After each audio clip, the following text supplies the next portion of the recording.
Assalamualaikum everyone.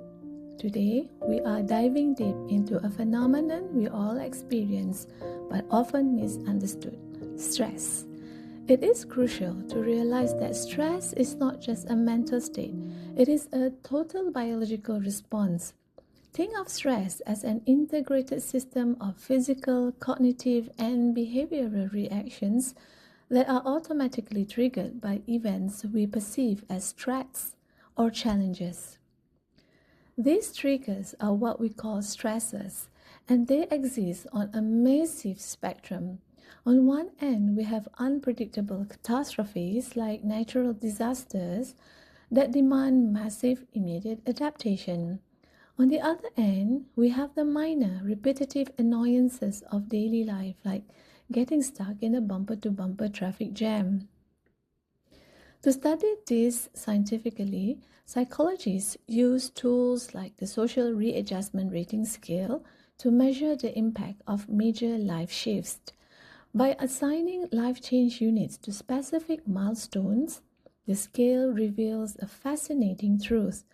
Any significant adjustment in our life, even positive ones like getting married or going on a vacation, can contribute to our total stress load. Beyond these major life changes, we experience day-to-day pressure when outside demands or expectations become urgent. This psychological weight is severely amplified by a lack of control. Put simply, the less agency we feel we have over a situation, the more intense our biological stress reaction becomes. Internal friction also plays a major role. This can appear as frustration from blocked goals or even internal conflict between incompatible desires that we have. While the scale of these events varies, they share a common catalyst: uncontrollability. When a situation feels completely out of our hands, the brain activates its defensive pathways, allowing a minor frustration to spiral into a full-scale biological crisis. Well, the moment the stressor is detected, your autonomic nervous system, or ANS, takes over. It acts as the body primary responder through two branches. First, the sympathetic branch initiates the famous fight or flight response to meet the threat head on. Later, the parasympathetic branch kicks in to restore normal, calm functioning once the event has passed. But what happens if the stress does not go away? This brings us to the General Adaptation Syndrome, GAS, a three-stage model showing how our physiological resistance fluctuates over time. In stage 1, the sympathetic nervous system triggers the adrenal glands, causing your heart rate to accelerate, blood pressure to rise, and this gives you a massive burst of energy to mobilize defenses. At stage 2, which is resistance, here the body continues to operate at an elevated level, steadily burning through internal resources to maintain its defenses. And stage 3, exhaustion. If the stress is prolonged, resources are entirely depleted, which lead to profound fatigue and leaving the system highly vulnerable to disease. As you can see by this model on the treadmill, lingering in a state of resistance drains our biological battery, turning a short-term survival tactic into systematic weakness. The study of how these psychological factors impact our physical health is called psychoneuroimmunology. Chronic stress directly elevates the risk for certain diseases like coronary heart disease, a vulnerability often compounded by unhealthy coping behaviors like overeating or skipping exercise. Furthermore, stress causes our natural killer cells to malfunction because these cells are the immune system's primary defense against viruses and tumors. Suppressing them diminishes the body's ability to resist cancer. There is even a clear link to type 2 diabetes. Stress contributes to weight gain, which reduces the efficiency of insulin production in the pancreas. Ultimately, chronic stress mechanically dismantles our defenses, turning psychological pressure into physical disease. While these biological mechanisms are universal, the physical damage they cause is not. Two people can face the exact same stressor and emerge with completely different health outcomes. The difference lies in the cognitive appraisal, which is how the brain interprets a stressor before the nervous system even responds. During a primary appraisal, the brain classifies an event as a threat or a challenge. If seen as a threat, a secondary appraisal weighs the danger against your available coping resources. If you feel unequipped, your stress spikes. This threat-based mindset is a hallmark of type A personalities. Their tendency toward hostility and time urgency keeps the body in a state of constant high alert, making them highly susceptible to heart disease. Contrast with hardy personalities and optimists. They tend to view the exact same problems as challenges, and they maintain a sense of commitment and control, making them less likely to fall into depression or neglect their health.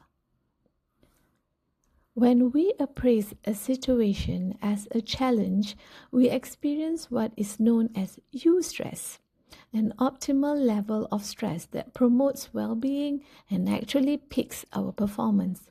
Remember, stress is not just a toxic force that happens to us. It is a negotiation between our environment and our perspective.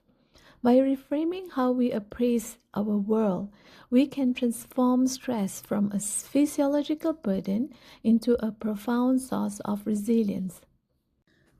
Well, we all know the feeling, the heavy weight of anxiety, being overwhelmed, or finding ourselves entirely burned out. Most people look at these moments passively, like bad weather we just have to endure while the world spins into chaos around us. However, clinical research defines coping strategies much differently. They are not passive, they are specific active interventions designed to master, reduce, or even minimize the negative fallout of a stressor. As we can see in this framework, there are two primary pathways for intervention. The first is problem-focused coping. This is our direct line of action, stepping in to completely eliminate the root source of the problem or heavily dull its impact. But what about when the problem is outside of your control? That is where emotion-focused coping comes into play.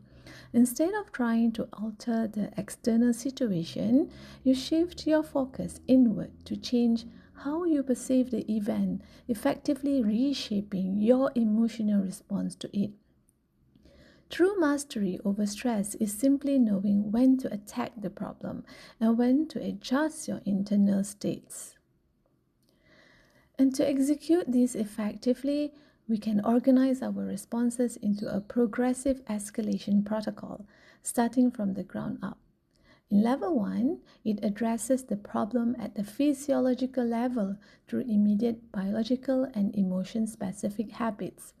Our brain's dashboard relies on 4 key neurochemicals that we can intentionally trigger. Dopamine, the reward chemical, boost it by checking off tasks, creating some new, or hitting small goals. Oxytocin, the connection chemical. This is stimulated through socializing, helping others, or physical touch like hugging a loved one or a pet.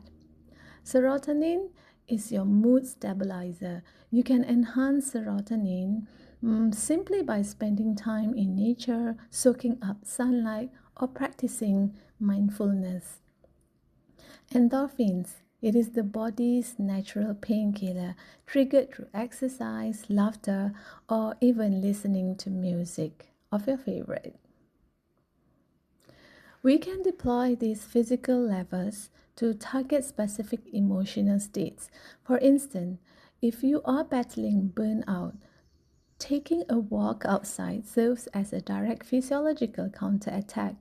If anxiety is the issue, researchers point to concentrative meditation. And by locking your mind onto a repetitive stimulus, you clear out disturbing thoughts and let your body slide into deep relaxation. And when you feel utterly swamped and overwhelmed, the simple act of journaling is remarkably effective at venting that internal pressure. These physical actions lay the stable foundation you need before tackling heavier psychological stressors. And when daily biological habits are not enough to withstand severe life events, you must escalate to level 2, which is external scaffolding. This means actively building a social support system. Leaning on a network of family, friends, and co-workers provides essential comfort and aid when you are in trenches. For many, another critical external support is religiosity. Maintaining spiritual beliefs has been shown to help individuals process traumatic life events far more resiliently. Weaving these social and spiritual lifelines together forms a protective dome over the variables that you cannot control. And this brings us to the peak of our protocol, which is the level 3, the cognitive battlefield. This level focuses entirely on mastering our internal narrative through active optimism. Note that true optimism is not passive happy thinking, it is a rigorous defensive mental technique requiring 3 distinct steps. The first one is to identify. Catch and pin down the exact negative statements swirling in your head when your mood drops. Secondly, externalize. Push those thoughts outside of yourself. Treat them as if they are insults coming from an external enemy trying to make you feel miserable. And step 3 is to argue. Recognize the psychological damage those thoughts are causing and actively debate them to force a reframed perspective. By treating negative appraisal as hostile entities to be debated and defeated, you take back control over your internal stress response. So this escalation protocol flips the generic, unhelpful advice to just relax into a more structured, weaponized system of interventions.